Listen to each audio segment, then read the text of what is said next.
Boa tarde, amigos. Os donos da bola desta sexta-feira no ar e olha, com muitas informações aqui na Band, Canal 10 para todo o Rio Grande do Sul, porque tem Campeonato Gaúcho, já estamos na antevéspera, Juventude Inter, o primeiro jogo domingo, 4 da tarde, lá no Alfredo Jaconi, em Caxias do Sul. Tem o Grêmio na Libertadores da América, procurando a sua remobilização. Tem pressão externa e interna para mudanças no futebol do Grêmio. A gente vai falar sobre tudo isso e, é claro, aguardando a sua participação, a sua opinião. No Twitter, @donosdabola_RS, também na nossa fanpage no Facebook e ainda no Instagram com o mesmo endereço eletrônico, @donosdabola_RS. A conquista do Hexa é mais do que uma obsessão para o Internacional. O 6º título consecutivo não acontece desde os anos 70. O Inter está na final do Gauchão e apesar de o torneio normalmente não ser a prioridade do clube, é impossível ignorar o desempenho colorado na competição. Contra o Juventude, será a terceira final seguida para o Inter. O número poderia ser até maior, mas em 2009 e 2013 sequer houve decisão, porque os colorados venceram os 2 turnos e desde 2011 só dá Inter. 5 títulos consecutivos. Isso significa que o hexacampeonato pode ser conquistado, o que não acontece há 42 anos. Na última vez, em 1974, o Inter dava sequência ao que seria o octacampeonato, recorde de conquistas seguidas no Gauchão. São 5 anos seguidos de Gauchão, que é uma coisa que a gente vem alcançando agora. Vem tentando alcançar essa marca histórica do 6º título. A gente sabe que o primeiro jogo é de suma importância, assim como foi na semifinal, né? Então a gente vai dar o nosso melhor, sabemos que vamos encontrar muita dificuldade, uma equipe muito qualificada. Para o técnico Argel, o título também teria um gosto especial. Seria a segunda conquista dele desde que assumiu o Inter, contando com a Recopa Gaúcha disputada em fevereiro. Além disso, Argel se juntaria a uma lista de treinadores que foram campeões estaduais pelo clube nas últimas temporadas. Os títulos recentes do Inter no Gauchão foram conquistados com treinadores diferentes. Em 2011, Paulo Roberto Falcão levou o time ao primeiro lugar. Em 2012, Dorival Júnior. Em 2013, foi a vez de Dunga comemorar. Abel Braga foi campeão em 2014. E no ano passado, o Inter ficou com a taça através do Diego Aguirre. Uma coisa eu posso dizer que a gente está preparado, os jogadores sabem da responsabilidade, da dificuldade, né? Sabem que decisão sempre é difícil. E agora nos prepararmos aí, em busca do hexacampeonato. A gente sempre vai manter o respeito, manter o pezinho no chão e a humildade. O Inter pensa grande, quer conquistar o Hexa e torce para que em 2016 a conta siga aumentando. É uma final aberta de 2 times que, pelo menos na minha modestíssima opinião, não são os melhores do campeonato. Acho que o Grêmio está um degrau acima, mas o futebol é resultado e esses 2 chegaram por méritos. E vejo que o Internacional tem algumas vantagens. Elas não são definitivas. A primeira é de definir em casa no Beira-Rio, desde que no primeiro jogo conquiste um resultado aceitável. O empate, por exemplo, perder por 2-0, aí se torna o Beira-Rio contra, porque vai haver uma pressão, um descontrole do torcedor. Acho que o Internacional não tem forças para desmanchar uma vantagem, assim como o Grêmio não teve de 2-0, numa decisão de título, que é ainda mais difícil, e aí o gol do Juventude vale 2 aqui no Beira-Rio, no caso do critério de desempate. Segundo, o Internacional, eu acho que essa é a grande vantagem que o Ribeiro alertou aqui. O Internacional tem essa escola recente do Grêmio, que foi lá e tomou 2. O Argel sabe que não pode repetir esse erro.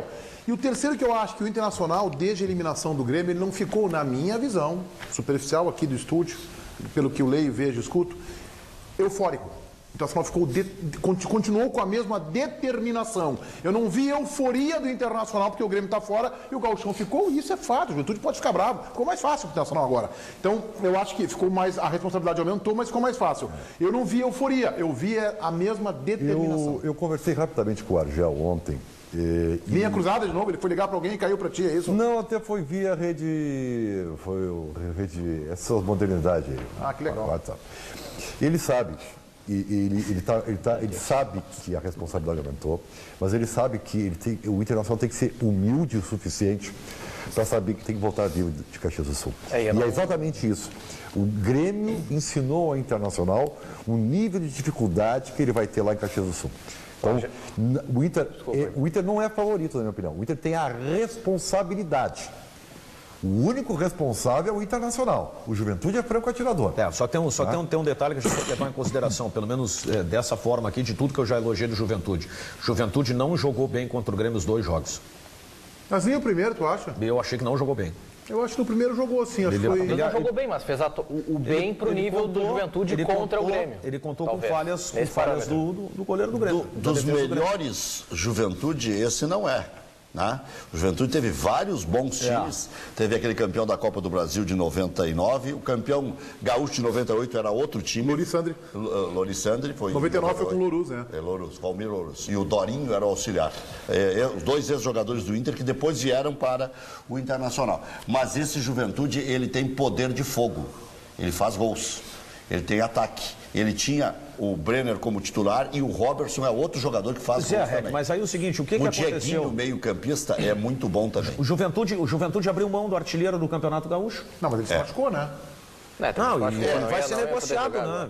Se falava que ele poderia até ter jogado. Não, e o Juventude até disse... falar que o Brenner poderia ter jogado. Não, o Juventude disse claramente, por isso que eu vi que tinha boi na linha, que jogador vendido, a mercadoria entregue. Sobre o que o Ribeiro falou, né, do Argel, que vai respeitar, tem que ser humilde. Eu até muitas vezes falei aqui que o Argel até exagerava em respeitar demais até os adversários da primeira fase, adversários muito pequenos em tradição, e o Argel sempre valorizava muito e sempre costumou dizer que qualquer jogo é muito difícil, mesmo que a gente sabe que a diferença do Inter para os times do interior seja muito grande, por mais que a gente critique o Inter. Só que agora, numa final de Gauchão, é que também não seria diferente, né? Até concordando com o Ribeiro, não é agora, numa final de Gauchão, que o Argel vai deixar de fazer isso, deixar de respeitar e deixar de pregar a humildade. Mais porque o time do Internacional é um time fraco. Aliás, talvez seja o Meneghetti foi o primeiro a dizer isso claramente. Não, são duas coisas. São duas coisas diferentes. Tá, mas aí que a gente tem que analisar. O Internacional é um time fraco, tá? E hoje tu usasse uma expressão no apito final, como é que é? O time do Inter, tu não entende? Como é que é? Não, eu não consigo ainda identificar a forma do Inter jogar. Aos trancos e barrancos, o Internacional... Aos trancos e barrancos, o Internacional foi para a final do Campeonato Gaúcho, por uma campanha totalmente irregular, em nível de atuação, tá? E o Internacional, assim, com todos os seus problemas, ainda é melhor que o Juventude. Agora, o Internacional fez uma campanha melhor. Mas foi ali, ó. Foi ali, mas o Juventude, por exemplo, fez um belo campeonato. Mas só um pouquinho, mas Ribeiro... Não, mas chegou na fase classificatória, chegou atrás do Inter. Não, mas aí é que eu tô dizendo. Se não me engano, foram 3 pontos. Aí é que eu tô dizendo. O Internacional, com todos os seus problemas, no geral, terminou na frente do Juventude. É que são níveis de análise diferentes. O bom e o ruim de Inter e Juventude são diferentes. Exatamente. Ribeiro, tu falou que o Juventude ficou atrás do Inter. O Inter é melhor do que o bom do Juventude. Evidente, o Ribeiro falou que o Juventude ficou atrás do Inter, mas também não foi tanto. Tá, então o Inter é pior do que o São José? Não é, são níveis de tudo diferentes, níveis de exigência diferentes. Agora, quer ver? Mas, Ribeiro, ninguém está dizendo que isso é uma garantia de resultado, que porque o Inter é melhor que o Juventude, o Inter vai ganhar no final. Por isso que eu digo, a única coisa que dá para se dizer é que a responsabilidade é do grande clube. Claro, olha aqui, o Inter vai jogar contra o Juventude com um time misto, se a gente analisar em relação ao que vai começar contra a Chapecoense. Claro que ou vai seguir no Campeonato Brasileiro. O Inter vai ter na sequência, depois, não contra a Chapecoense, esqueça. Valdívia, Seiras, esse Brenner se jogar. O Danilo Fernandes vai ser o goleiro. Mas o Danilo Fernandes ele piora, né? O Rodrigo Dourado. O Danilo Fernandes ele piora, ele é uma reposição, Rec. Eu acho que o Danilo Fernandes é do mesmo nível. Se jogar para a seleção brasileira, ele está no futebol europeu, mas o outro joga no esporte. Se ele jogar o que jogou o ano passado, porque jogava no time. Acho que é uma bela reposição. Acho que é uma baita reposição, mas eu não vou dizer que o Inter vai melhorar no gol. Não, melhorar não, mas eu estou dizendo que não vai ser o time que vai arrancar. Porque o Alisson já não vai jogar só essas 2 últimas. O Inter vai ser outro time. Seiras, o Nilton mesmo, terminou o ano como titular do Internacional. O que eu quero dizer é que o Argel, guardadas as devidas proporções, também está se virando para fazer um time. O Argel tem um mérito, tá? Rapidamente, Meneghetti. O Argel tem um mérito. Ele conseguiu trabalhar e focar um grupo sabendo que outros jogadores chegarão. Porque é difícil tu comandar um vestiário, né? Ele consegue fechar vestiário. Eu acho que tem outros méritos. Tem muitos méritos, o Argel. E acho que eu quero elogiar aqui o ex-zagueiro Antônio Carlos. Agora estão chamando de Zago, né? Do Juventude, o Antônio Carlos. Porque pegou um time mediano. Chamava Zago.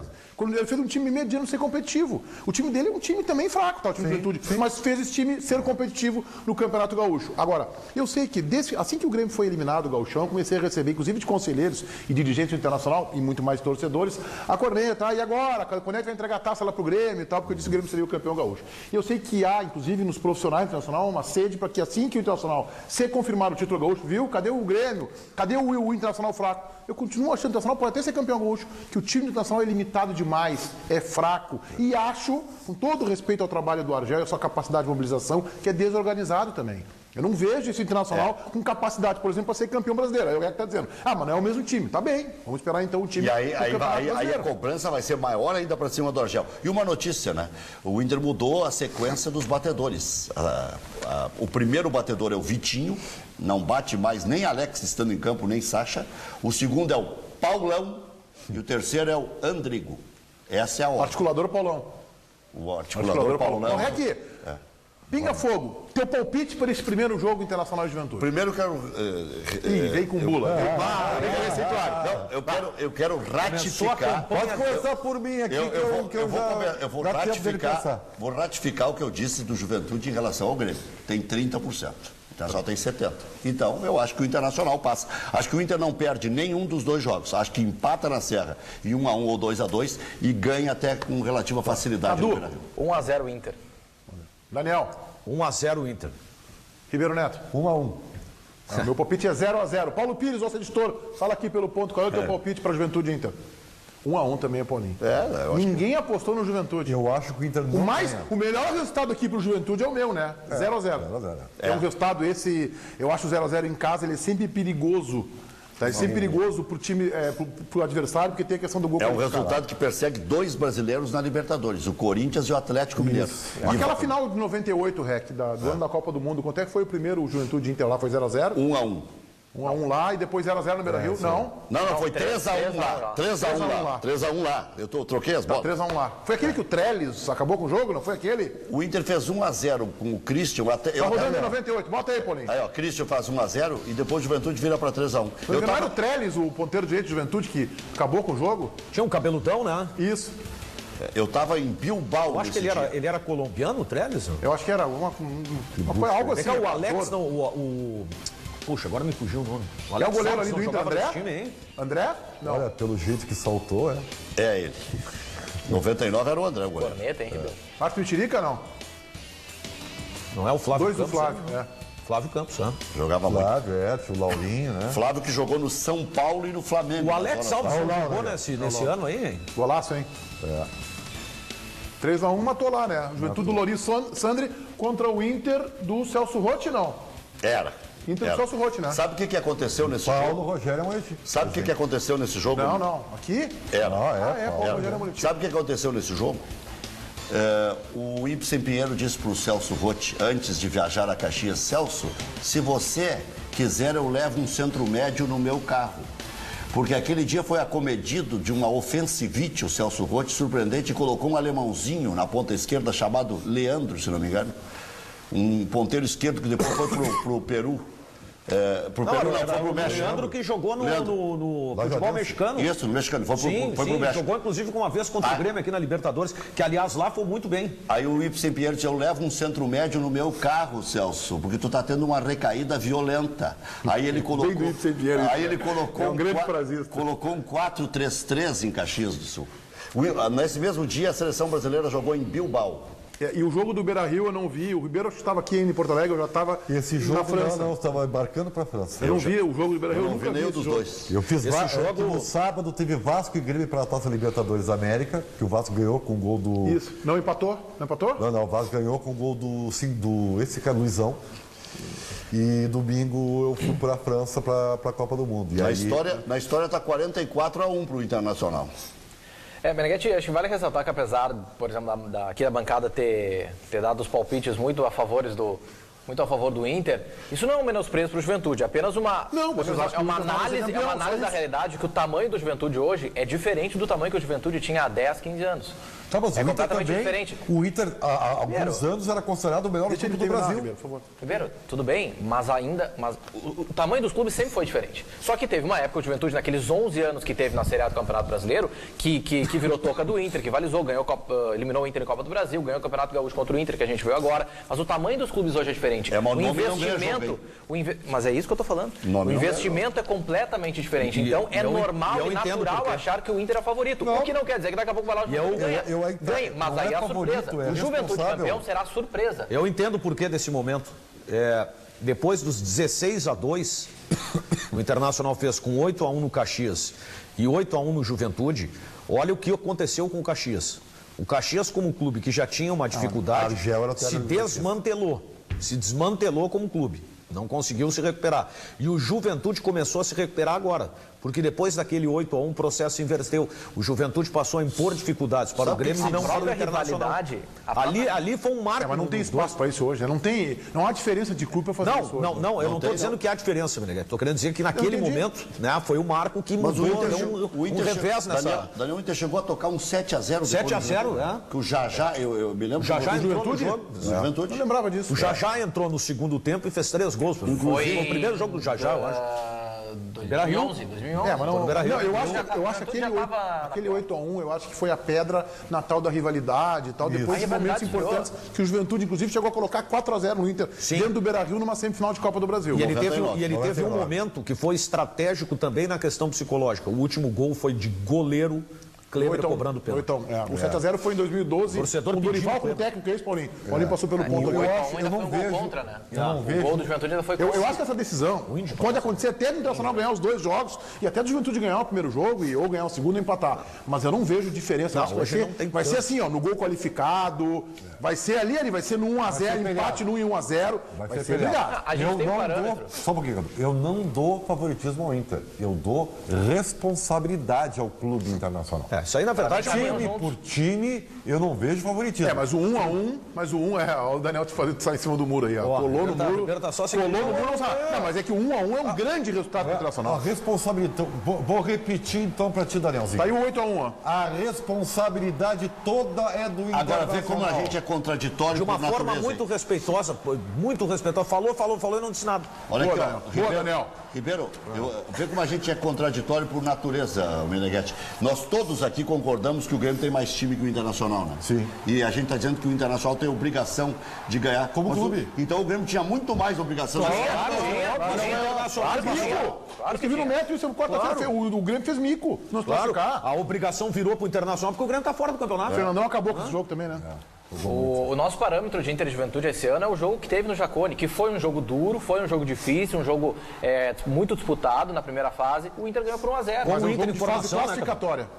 Peleado, mas de fase classificatória. Foi um jogo duro. E só porque a gente está botando o favoritismo do Inter, não quer dizer que vai ser um jogo fácil, um jogo tranquilo. Fácil nunca é. Mas um favoritismo, porque o Inter tem mais time. Por mais fraco que esteja. Eu comentei um jogo na Serra uma vez. Isso é questão de responsabilidade, isso é natural, gente. Eu não estou dizendo aqui uma descoberta. Isso é natural. Se fosse Grêmio contra o Juventude. Era bom ver o Alex quando ele fosse o Inter contra o São José, a final, enfim. Como era bom ver o Alex quando ele jogava futebol, né? O Alex não tinha falado ainda com o doutor Solano. Para quem não entendeu, o Dr. Solano é o nosso representante dos aposentados. Eu já falei com ele, eu já estou. Já que se o Alex quiser me cornetear, eu já falei com o Dr. Solano. O Alex é uma grande figura. Eu lamento que eu defendi muito ele ano passado e o futebol dele caiu de qualidade, de rendimento de forma impressionante. Tudo tem uma final, né? Não, mas o Alex tem bola para jogar. Sabe o que tem feito mal nos últimos tempos para os jogadores da dupla Grenal? A renovação de contrato. O Marcelo Goi passou a tomar frango, o Alex escondeu o futebol e não acha mais, o Maico já não é mais o grande capitão. Olha, renovar contrato. Saudades do Nilmar. O Nilmar naquela época tinha uma velocidade impressionante. Que saudade. O Nilmar era titular e esse centroavante do Rosário... O sogro do Nilmar já agia naquela época, assim, com essa força na mídia que ele tem. O negócio, ele tem 200 amigos na mídia. O negócio, assim, vê todos os canais. É a maior rádio escuta que tem é o sogro do Nilmar. É o nome dele, Rex? Eduardo Guimarães. Grande figura. Doutor Eduardo Guimarães, que eu só ouço falar bem, não o conheço. Mas o que ele ouve de rádio, televisão, ele é um negócio impressionante. É o maior colorado da história. É mesmo? Ele não é colorado, ele é antigremista até morrer. Deixa eu ver. O Índio. O Índio. Pô, Índio, impublicável essa tua comemoração aí, hein? Pra tu ver o que foi a final E um cara que jogou no Juventude, hein? É, impublicável. Opa! O gol do Klemer agora. E o interessante é o seguinte... Agora é o gol do divisor de Klemer. águas. Essa final foi um divisor de águas. Quem é que teve ideia de botar o A Kleber? torcida. do Internacional. Eu me lembro que eu transmiti esse jogo pela Bandeirantes, na hora que deu o pênalti, os caras na social ali começaram a gritar o nome do Klemer.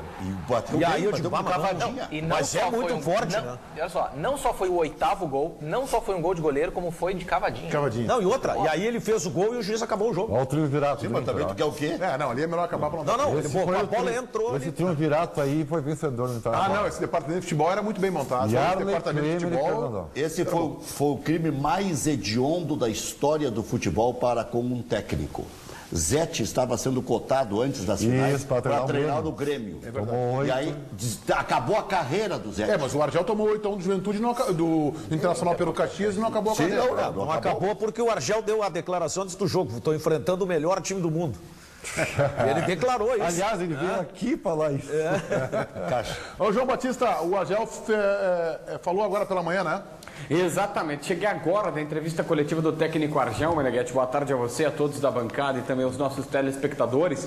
E ele disse, entre outras coisas, que está muito focado na final, diz aquele discurso de sempre do Argel, que não tem que mudar nada em jogo decisivo, ou pelo menos nessa final que o trabalho vai ser mantido, que o time está muito preparado e que não tem favorito. Ele vê o Juventude com reais chances também de ser campeão gaúcho. Mas um detalhe, na última pergunta que fiz para ele respondeu o seguinte: não podemos nos enganar. Gauchão é uma coisa, Brasileirão é outra. E o Inter tem essa ideia fixa, que mesmo se for campeão gaúcho, porque é importante para ter um título, uma taça no armário, as coisas serão diferentes depois, daqui a 2 semanas, quando o Inter for ou não campeão do Gauchão.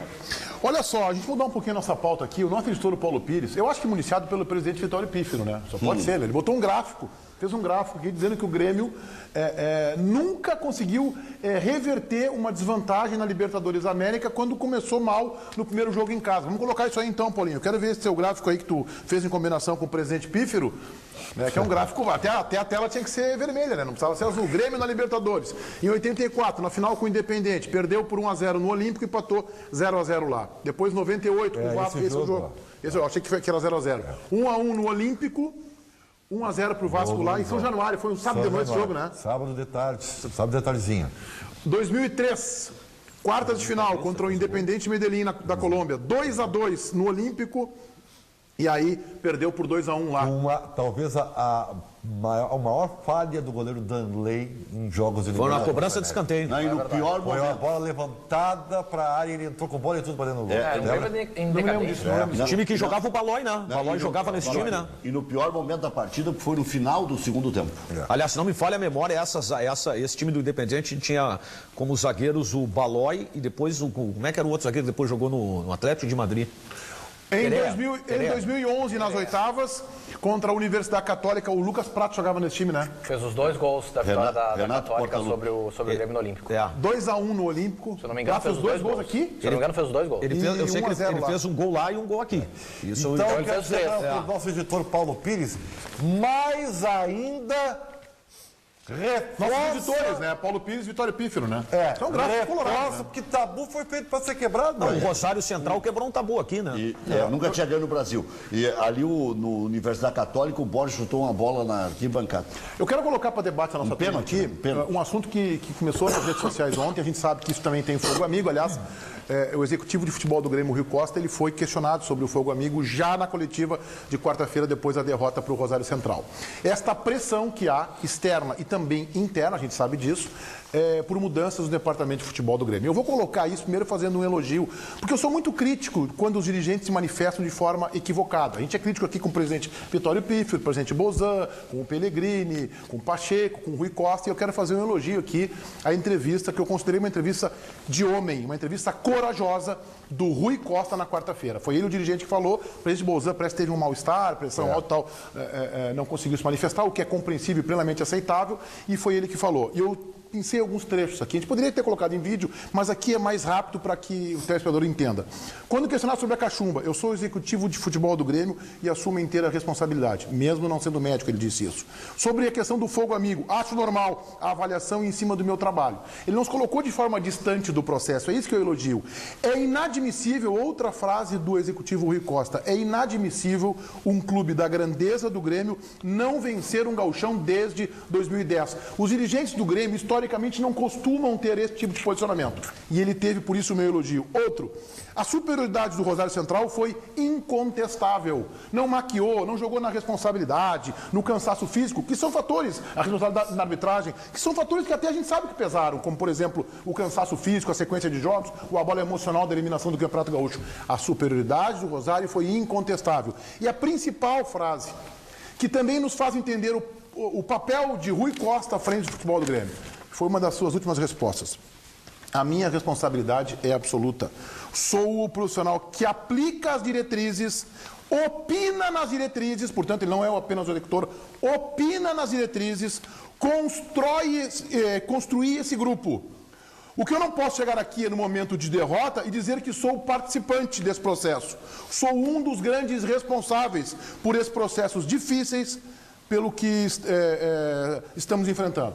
Eu acho que esta é uma entrevista corajosa e de um dirigente que merece o meu respeito. Isso não quer dizer que o Rui não tenha cometido erros nas suas escolhas de jogadores, de montagem de grupo, e acho que ele assina, junto com o Roger, com César Pacheco e Bolzan, a barbeiragem do planejamento equivocado que o Grêmio tinha que ter preservado contra este medíocre Toluca, mesmo que perdesse o jogo, mas ter preservado ali e ter jogado as ganhas do Campeonato Gaúcho, que valia muito. Isso não significa que o Rui não tenha cometido também acertos. Por isso eu já quero defender aqui a minha posição, que eu sei que vai contra a onda de que eu acho que o problema do Grêmio não é mexer no Rui Costa e nem no Roger, que eu não considero o melhor técnico do planeta. Não comprei essa ideia como boa parte da mídia. É um bom técnico que comete equívocos.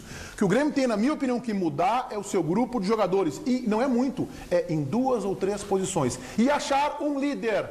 O Grêmio precisa de um jogador para ser o dono do time. Eles não vão gostar, mas eu vou dizer. O Grêmio precisa de um D'Alessandro, ou um Oberdan, um De Leon, um Adilson e um Dinho. Pois o Grêmio sabe disso. O Grêmio sabe que não tem um líder.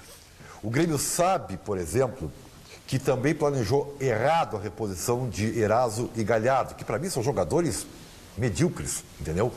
Mas o Grêmio conseguiu piorar. Medíocre no sentido de médio ou de muito ruim? Não, porque o medíocre tem 2 sentidos. Médios. O sentido do dicionário é o médio. Tiveram desempenhos médios, mas são jogadores ruins, tá? O dicionário é o médio, mas popularmente se acha que é o abaixo do ruim. É pejorativo. É que tem razão.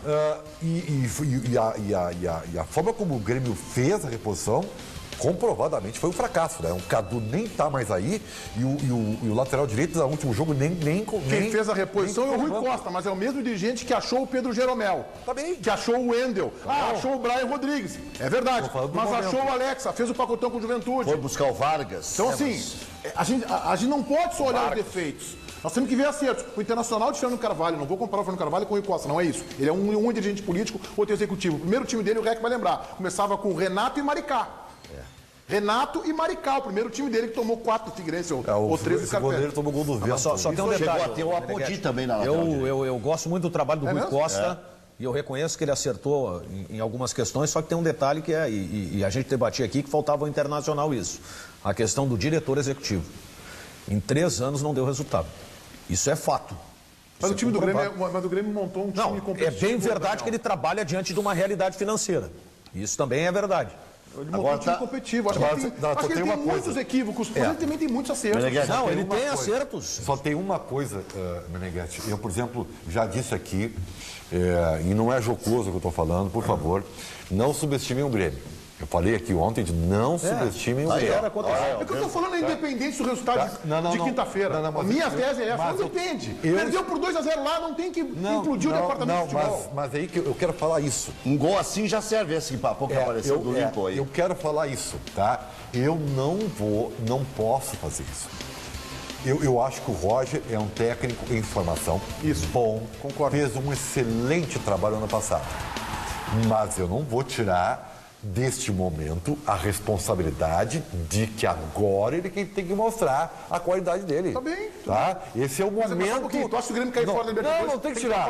Não tem que trocar. Mas agora eu quero ver. Sabe que Agora é a responsabilidade dele montar uma estratégia. Mas eu não vou jogar a permanência dele ou não num jogo. Nós estamos fazendo isso. Olha aqui, ó, a situação do Roger, ela é contrária do que fazia o Enio Andrade, por exemplo, lá atrás, para pegar um exemplo antigo, da nossa época aqui, a exceção do Cadu. O Enio, ele ia pro vestiário e mudava o jogo.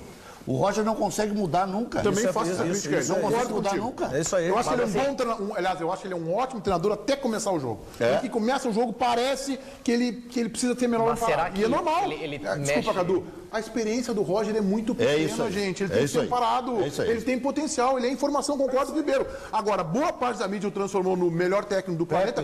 Como é que é o apelido dele? Pepe Roger.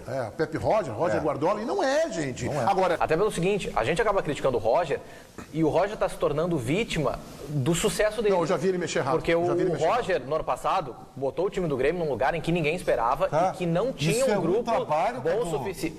É um trabalho. Deixa eu falar que depois tu pode dar uma opinião sobre isso aqui é um programa de debate. Sim, mas não, debate. Primeiro não dá ideia, depois o outro. Senão não é debate. Fala, Cadu. O Roger não pode ser refém e vítima do próprio sucesso dele, porque o Grêmio, ninguém esperava que o Grêmio fosse ser terceiro colocado e a gente analisava o grupo do Grêmio e sabe que o grupo do Grêmio não era tão bom assim para ser terceiro colocado do Brasileirão com a autoridade que foi. Então agora, em 2016, a gente espera um Grêmio igual aquele. Um Grêmio competitivo na Libertadores, um Grêmio que seja campeão gaúcho, um Grêmio que vá bem no Campeonato Brasileiro. Só que é o seguinte, o time é o mesmo. Teve algumas reposições, algumas mudanças, mas o time não caiu de qualidade. A gente pode dizer que o time tá praticamente igual. Então a gente não pode agora botar a culpa no Roger por uma responsabilidade que o Roger, por méritos, ele mesmo colocou. O Grêmio era melhor defensivo no passado e não tão bem ofensivamente. Tanto que a gente discutia aqui o ataque do Grêmio que não fazia gol. O processo inverteu. O bom trabalho do Roger no ano passado não tira dele a responsabilidade, ele tinha essa responsabilidade de colocar o Grêmio na final do Campeonato Gaúcho. Isso foi uma barbeiragem que o Grêmio cometeu e acho sim que está na conta do Rui, do Roger, do Pacheco e do presidente Bozan. Mas eu acho que isso não é suficiente para tu desmanchar um projeto, desmanchar um trabalho e não enxergar a qualidade desses profissionais. E tem qualidade. Nem o Rui é o melhor executivo de futebol do planeta, nem o Roger é o melhor técnico. Mas eles têm qualidade. Já mostraram isso. Eu nem sei se esse cara... Porque contratar o Bolanhos, Rec, este é fácil. É fácil. Agora, não estou dizendo que é fácil executar a contratação, não é isso. Mas identificar no Bolanhos. Agora, achar o Pedro Jeromel, achar no pacotão do Juventude 3 ou 4 jogadores bons, aí é que achar o Wendel, isso é que é difícil. Agora, tem uma situação aí que está se espalhando e eu acho que pode até ajudar a pressionar o Rui Costa. A pressionar... Para sair. Porque é o seguinte, o presidente de um clube normalmente não gosta de muita contestação. Se espalhou uma história, depois da eliminação do Grêmio no Gauchão e dessa derrota em casa, que o Grêmio não contratou o zagueiro Alex porque o presidente não liberou uma microverba, ou uma verba a mais.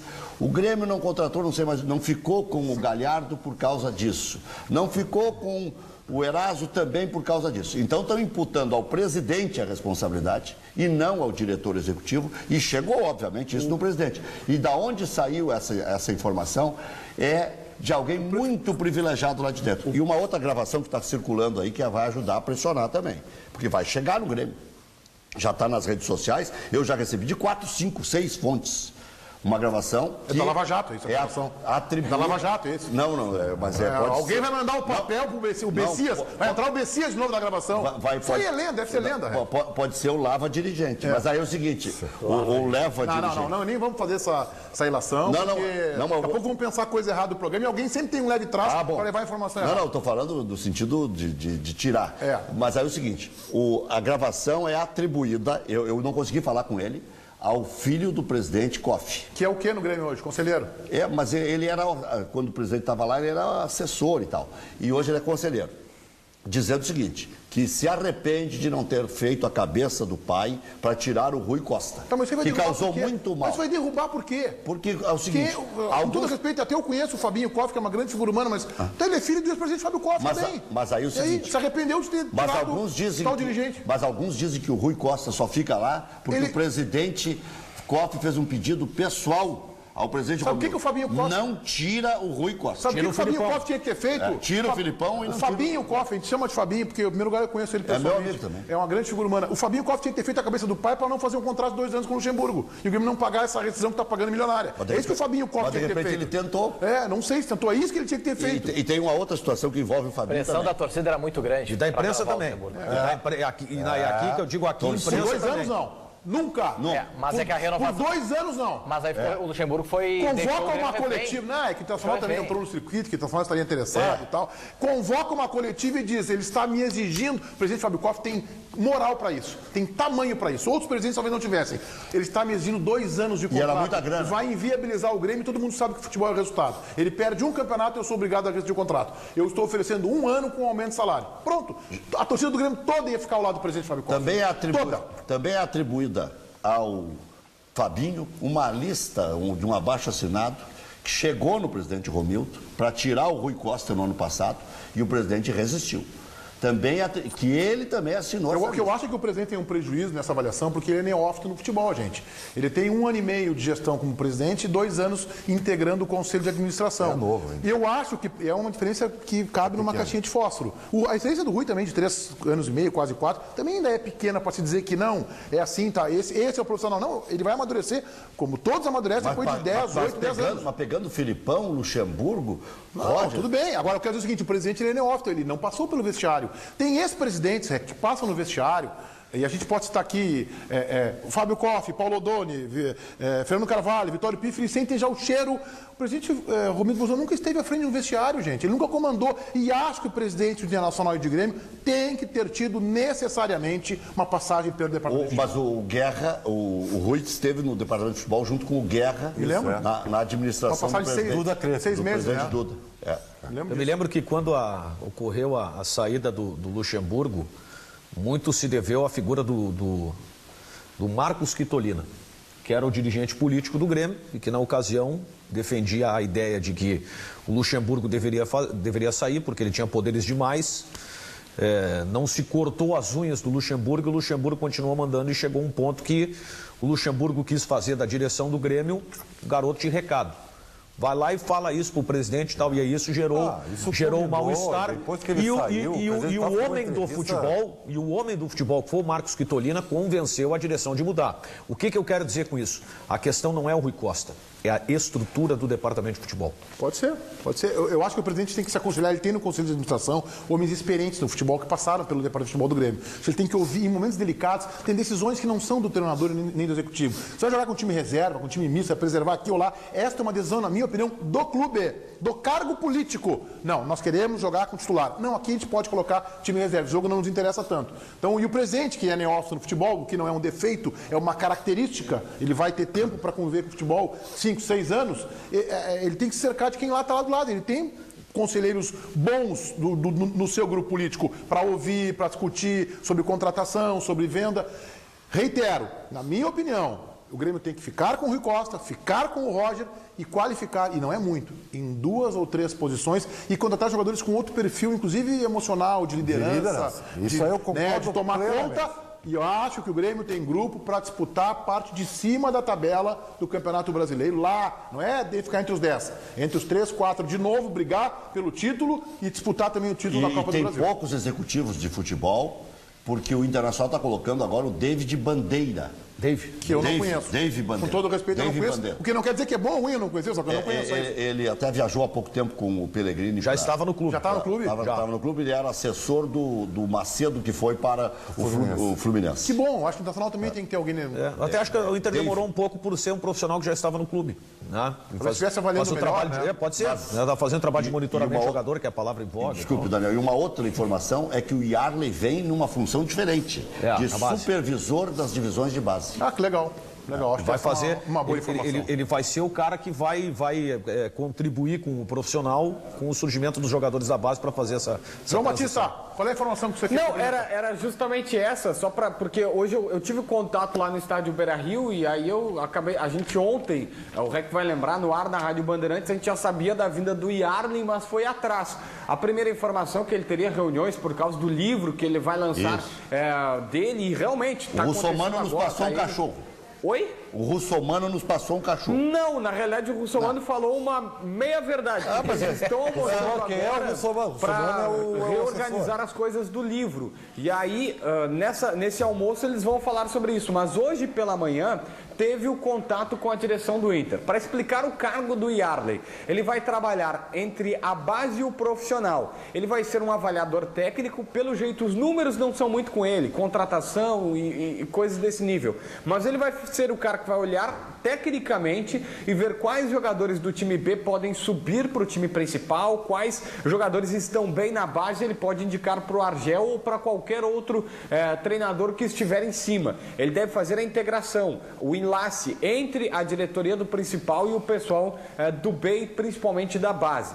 E o Dave Bandeira já estava, ele é o diretor do CAPA, que é a estrutura que o Internacional tem para observar jogadores em todo mundo, foi um dos caras responsáveis pela vinda do Arangues para o Internacional, está subindo na hierarquia. O que isso vai facilitar? Na teoria, ele é um profissional contratado pelo Inter que terá exclusividade do seu tempo para trabalhar nas contratações. O Inter agiliza um processo, não tem mais só Pellegrini e Marinho trabalhando. A tendência é que tenhamos novidades em breve. E eu acho que o Internacional tem que ter essa função remunerada, o executivo. Faz tempo que eu estava cobrando sendo do Pellegrini, concordo com o Daniel. O Internacional demorou, talvez tenha demorado porque... Estivesse avaliando. Lá dentro. Estivesse monitorando.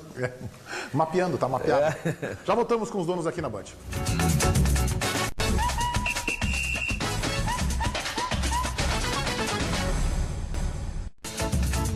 O sonho do bicampeonato gaúcho para o Juventude passa pelo fator local. O Clube da Serra quer usar o estádio Alfredo Jaconi como 12º jogador. Domingo tem decisão do Gauchão.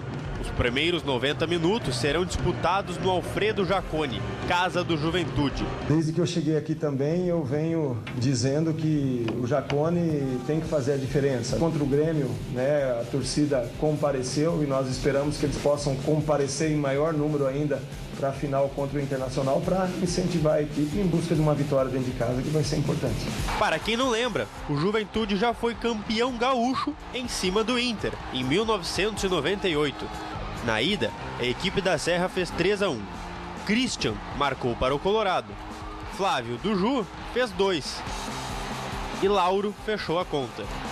10 anos depois, o Inter deu troco no Juventude. E que troco!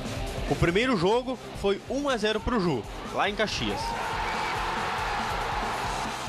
E o segundo, aqui no Beira-Rio, foi uma goleada. O Colorado não teve pena e fez 8 gols. Até gol de goleiro teve. No fim, deu Inter, campeão gaúcho. Agora, em 2016, as equipes se enfrentaram na 7ª rodada e o Inter venceu. Sacha marcou o único gol da partida. São 2 jogos, mais 2 jogos difíceis para a gente tentar conquistar aí esse título que seria uma alegria imensa para o nosso torcedor. Nas quartas de final, o time da Serra goleou o Ipiranga. Com apenas 20 minutos, o placar já estava 3-0. No fim, o jogo acabou 4-1 para o Juventude, que se classificou para enfrentar o Grêmio nas semis. E foi na semifinal que o bicho pegou. A primeira partida aconteceu no Jaconi. O tricolor decidiu poupar alguns jogadores e acabou pagando caro. Em cobrança de escanteio, Groi falhou e Robertson não desperdiçou. Para fechar a conta, Klaus, também de cabeça, marcou o segundo. No jogo de volta, na arena, foi difícil aguentar a pressão do Grêmio. Wallace, com 3 minutos, soltou o pé e marcou o primeiro. No início do segundo tempo, Juliano fez o segundo. Mas minutos depois, Robertson descontou para o Ju. O equatoriano Bolanhos ainda deixou o seu. O Juventude conseguiu resistir à pressão tricolor e acabou se classificando para a final do Campeonato Gaúcho. Nós soubemos suportar essa pressão até o final, levando o Juventude a essa final que é muito importante para o clube. Acabou a brincadeira, não dá mais para errar. É como já dizia Michael Jordan, chegou a hora de separar os homens dos meninos. É a chance do Juventude é o primeiro jogo, eu concordo com essa matéria aí. É a hora para matar essa, porque se deixar para o Beira-Rio, ainda que o 0-0, de novo, é um resultado perigoso para quem joga fora e vai lá e empata em 0-0 e acha que fez o resultado e tem um gol qualificado depois contra o jogo é Caxias do Sul. Juventude não fizer resultado em casa... Não... Eu estou escrevendo isso no Metro hoje até. Agora, a decisão passa por lá e até pelo score, né? Porque se não for um score como foi contra o Grêmio, o Juventude ainda tem mas o placar de defender o título. uma vitória Juventude por 1-0 é um terror pro Internacional. Ah, sim? Qualquer vantagem. Acho que dá para virar, então afinal conseguiria virar, mas é um difícil. terror. É difícil. Para mim o confronto está aberto, tá? A melhor atuação do Juventude foi essa aí. É do 2-2, né? 2-2. Esse foi o penúltimo ou último jogo da fase classificatória? Último jogo. 2 times mistos. Essa foi a melhor. E isso, o Juventude jogou com um time descaracterizado. Foi a melhor atuação do Juventude. Contra a dupla Grenal, né? Esse foi o pênalti do Wallace Oliveira, que depois caiu em desgraça. Pois é. Mas já estava vindo mal, né? Mas ali sacramentou. Foi só um lance emblemático. Aliás, o jogo ali, o Juventude estava ganhando, né? O Grêmio fez um gol no último minuto, no último lance do jogo. 49 minutos do segundo tempo, o Luan fez de falta, né? Gol de falta, O score, Daniel, acho que o Juventude fez não estou dizendo uma partida excepcional, mas fez uma boa partida com o Grêmio lá em Caxias no primeiro jogo da semifinal. Fez uma partida de segurança. Isso sim, ele joga mais do que ele jogou lá. Ele poderia, inclusive, às vezes eu acho que ele esteve mais perto do terceiro gol do que o Grêmio de fazer o seu. E o Hugo tá jogando fino da bola. Com 35? Por aí, 34. É um jogo muito encardido. E o Hugo, por exemplo, Meneghetti, o Hugo nesse jogo aí não foi 5 bem. já? 35. Robertson aí. O Hugo não conseguiu jogar os 2 jogos, né? A gente vê pelo compacto, só o Juventude que ataca, gente. Robertson, ex-Grêmio. Compacto escancara isso, é só o Juventude que ataca. E aí aquilo que o Daniel falou o ano inteiro aqui. Como é fácil cabecear dentro da pequena área. Vamos marcar mais o do Rosário Central também, que foi ali na risca da pequena área, né? Como é fácil cabecear dentro da área, dentro da pequena área. Fazer gols, de um modo geral, dentro da pequena área por do cima Grêmio, e por baixo é uma festa. Agora o Grêmio podia fazer o troféu Pataquada, né? E colocar aquele lance contra o Coritiba e esse outro aí. Porque, olha, é difícil saber qual foi pior. Aquele do Eraso e do Galhardo do Coritiba ano passado. Aquele foi pior. Não, mas esse aí, o Bressan cabeceia para trás e os dois erram em bola. O Fred e o Ramiro. Mas contra o Coritiba ano passado, o Eraso foi pior. Foi pior. Esse gol aí reflete algo que eu penso do Grêmio. Olha a reação dos jogadores do Grêmio. Quando sai o gol. Goleiro sentado, um olha para o chão, outro olha para a arquibancada, um está cuidando uma nuvem lá no céu. E aí é o seguinte, para esse jogo de quinta-feira, né? O jogo é quinta-feira, é 7h15 esse jogo, 7h30, né? 7h30, é 7h15. 7h15. Esse jogo aí, o Grêmio ele tem que criar um fato novo do ponto interno, lá dentro. O Grêmio tem que arrumar uma forma de mobilizar, de colocar, como o Tite diria, né? O brilho nos olhos, o olhar de tigre. O Grêmio tem que inventar algo lá dentro internamente para fazer os seus jogadores morderem em campo. Porque se for para jogar mais um jogo para ser da vitória, aí é difícil. A semana em cheia é um fator bom para Eu sempre disse que o segundo jogo seria mais fácil que o primeiro, né? Só que vamos lembrar aqui, né? Na terça-feira eu disse, por causa da semana de preparação, a que estava muito colado no Juventude, fisicamente e emocionalmente. Se tu não tiver perfil, não adianta a semana cheia. É jogo para exordio embaixo da linha. É isso aí. Ô, João, tem Grenal de balanços, é isso? Tem Grenal de balanças, como você disse, na realidade de balanços, porque o Internacional já divulgou há 2 semanas o seu balanço e o Grêmio fez o mesmo. E aí é óbvio que gera muita repercussão. E a gente tem alguns dados que foram enviados ontem à noite para alguns dirigentes, a gente acaba no contato e hoje estão publicados na internet. O Sandro Farias, que é do portal da Controladoria e Transparência do Internacional, por exemplo, fez um post em seu Facebook em que ele coloca Grenal fora do campo. Tudo é foco na luta pelo Hexa Colorado. Antes disso, compartilha aqui um comparativo de finanças da dupla. O silencioso trabalho sério e corajoso da diretoria do Inter, de renovação dentro e fora de campo, mostra seus resultados. O melhor está por vir. Mas o Sandro, desculpa, o Sandro é dirigente do Grêmio também ou não? Não, do Inter. Ah, ele fez uma publicação colocando o Inter e o Grêmio, é isso? Isso, mostrando. Mas ele não tem cargo. O Sandro Farias tem cargo no Internacional hoje? Sim. Então é um dirigente do Internacional colocando uma postagem na sua rede social comparando o Internacional e com o Grêmio de forma escancarada, é isso? Exatamente. Tá bem, essa conta vai chegar, vamos lá. De um gráfico que a gente já está recebendo da direção do Inter e recebe. Eu recebi uma mensagem, por exemplo, dizendo que o Inter massacrou o Grêmio no quesito finanças, no Grenal das finanças. Vamos lá, no gráfico aí na sua tela, tá? O Grêmio teve déficit de 37 milhões, o Inter superávit ou lucro de 27 milhões e meio. O Grêmio receitas de 177 milhões no ano. O Inter, 297 milhões. Por que o isso? Grêmio, custo total do futebol, 193. O Inter, 160 milhões. E por aí vai. Eu só preciso fazer 2 adendos nas questões do Inter. O empréstimo de 60 milhões não está incluso nessa conta. Esqueçam. O torcedor que vai dizer, o Inter ficou no positivo porque pegou o empréstimo. Não, ele não entra nessa conta. O que entra nessa conta, a venda do goleiro Alisson, que já foi computada para o ano passado. E o Profut, que é um caminhão de dinheiro que 20 anos o Internacional vai pagar, empurrou lá para frente, vai pagar um caminhão de juros. E tem uma outra coisa, a receita do Grêmio é comprometida pelo contrato com a Arena. E outra coisa... Bota o gráfico de novo, Paulinho. Vamos deixar na tela o gráfico enquanto a gente debate. Eu só acho que faltou uma informação importante aqui do Sandro Farias, é colocar como é que o Vitório Pífero foi nos Grenais da sua gestão. Aí podia botar lá, né? Que ele ganhou um de 1-0, empatou um de 0-0. Agora, pelo jeito que o Internacional está tratando, foi o 5-0 que o Internacional deu de troco. E tem uma outra forma como está sendo tratado. Está com 5-0 engasgado e está tentando descontar na situação financeira. Agora isso tem das 4 ressalvas dos auditores? Que coisa? Isso foi publicado.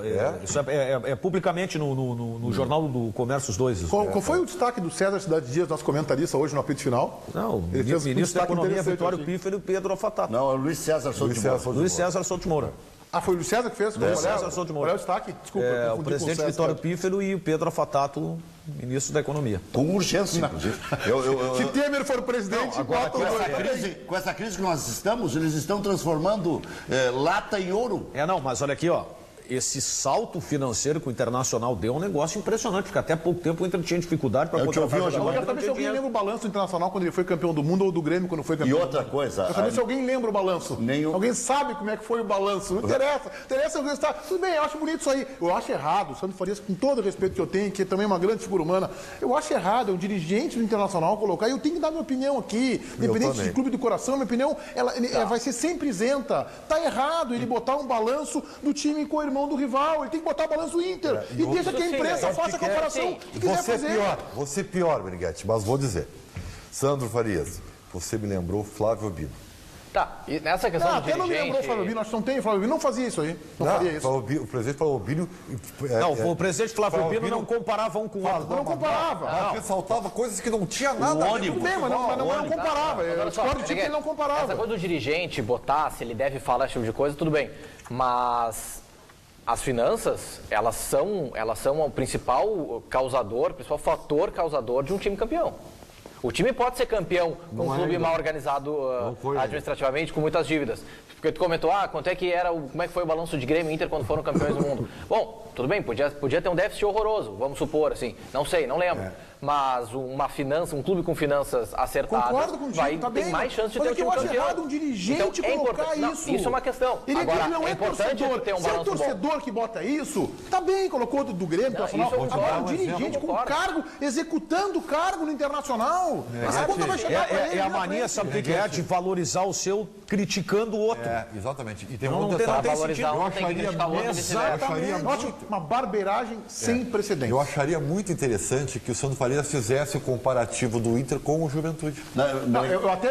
Com o Juventude. Porque aí seria... Tem razão. A responsabilidade. E até me chama a atenção, eu vou elogiar o Sandro Farias, porque a atual gestão do Internacional olha tanto pelo espelho retrovisor que eles poderiam chegar ao cúmulo de colocar o balanço da atual gestão com a gestão passada. De tanto que eles jogaram pedra na gestão passada. Mas tá ali, tá ali embaixo, em 2014 foi de 191. Tá ali. Tem duas situações. Uma, tem mentira aí. Parecer de auditores. Isso eu não posso dizer. Não, então tá. Teve um parecer de uma auditoria externa que apontou, sim, várias ressalvas. Tem coisas no Internacional que não estão justificadas com nota. Mais de 600 mil que não tem contrapartida em nota. Quer dizer, tem escândalo aí. Aliás, o presidente do Santos está sendo derrubado por muito menos. Tomar um impeachment ao presidente do Santos. Se põe um comparativo de Inter com Juventude, deixa o Internacional, assim, numa saia justíssima. Não pode nem empatar com Juventude. E tem um risco iminente aí para cima do Internacional. Se é verdade que o contrato de televisão do Internacional foi tão mal feito, o Inter assinou, liberando inclusive internet para o esporte interativo, e o Grêmio já fez o pacotão por um caminhão de dinheiro, isso aí se reverte logo ali. Eu acho que é uma barbeiragem, Santo Farias, a publicação disso. Não estou criticando o balanço. A publicação acho que é uma barbeiragem. Quem não faz barbeiragem é o Bresolim no seu Band Motores, amanhã aqui na Band. Olá, campeões dos donos da bola. No Band Motores deste sábado, vamos falar da Ford Ranger, que traz para as ruas brasileiras tecnologias de segurança para o segmento de picapes. Também vamos falar do mercado de automóveis importados. E ainda, Toyota comemora a liderança no segmento de sedãs médios com o seu modelo Corolla. Tudo isso no Band Motores desse sábado, 9h30 da manhã. Esperamos vocês. Band Motores, oferecimento Chevrolet. As melhores ofertas você encontra em ofertaschevrolet.com.br. Carrefour, neste Dia das Mães, faz tudo por ela. Faz Carrefour.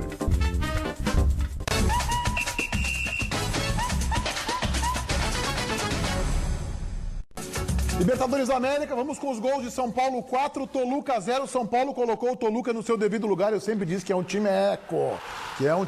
Tá aí, 4-0. Mas também não deixa de ser surpresa. Não, é surpresa. O 4-0 é surpresa. São Paulo em crise, né? Porque esse era jogo para fazer 8. Michel Bastos primeiro. Meteu 2 bolas no travessão. O São Paulo jogou demais essa partida. E não jogou o Caleri, né? Não, o Caleri cumpriu suspensão. Jogou. Que jogador? Tá aí, ó. Deve sair agora na metade do ano. Provavelmente para Inter de Milão. Era vaiado também o camisa 20 aí. Centurion? Centurion. O Centurion a horas. O Centurion tocava na bola, né? era vaiado até a hora do gol. O jogo não deu nem graça de ver. São Paulo jogou ontem o que não jogou o ano inteiro, né? Foi o melhor jogo do ano do São Paulo. Mas garantiu a classificação, né? Se a prova, o jogo lá ficou gostoso, né, Ribeiro? Se a prova que não é só uma questão técnica, é comportamental. Time valente, foi a primeira ao último minuto, atropelou o adversário. Se o Toluca fosse daqui de Porto Alegre, o Ribeiro ia dizer, não subestimem o Toluca. Independente Del Valle, o equatoriano, meteu 2 no River Plate, tá uma crise em cima do Munheco Galhardo, que ele mexeu no time, ele surpreendeu na escalação e tirou, segundo o Olé, aquele que era o melhor jogador em campo no primeiro tempo, o D'Alessandro. Tirou no intervalo, o jogo no primeiro tempo foi 0-0 e no segundo tempo o Independente Del Valle fez esses 2 gols. E complicou a vida. Há uma discussão difícil, sobre o estado físico do D'Alessandro jogando na altitude, mas ao mesmo tempo a importância que ele estava tendo no jogo. O Olé disse que ele era o melhor em campo. Eu não vi esse jogo. Há quem diga que o D'Alessandro está promovendo ações de marketing na imprensa argentina. É altitude, mas não é tão é o Weber Roberto, né? O ato, né? 2.500 metros. Mas 2-0 já cansa. Casca, hein? Não, é um resultado complicado. Acho que o River leva pelo menos com os pênaltis. E esse pênalti dá para discutir, hein? Se é fora da área da falta, ninguém reclama. Ou seja, falta. Pronto. Tá bem. Preliminar amanhã, ô Meneghete. Preliminar amanhã. Quem é que vai estar no O preliminar? Marcelaime, que começou esse trabalho no Grêmio e saiu porque não concordou com alguns métodos, e Luiz Henrique Nunes. Pode ser candidato à presidência. Voltaremos segunda-feira ao 12h30 com os donos da bola. Tenham todos vocês um excelente final de semana. Tchau.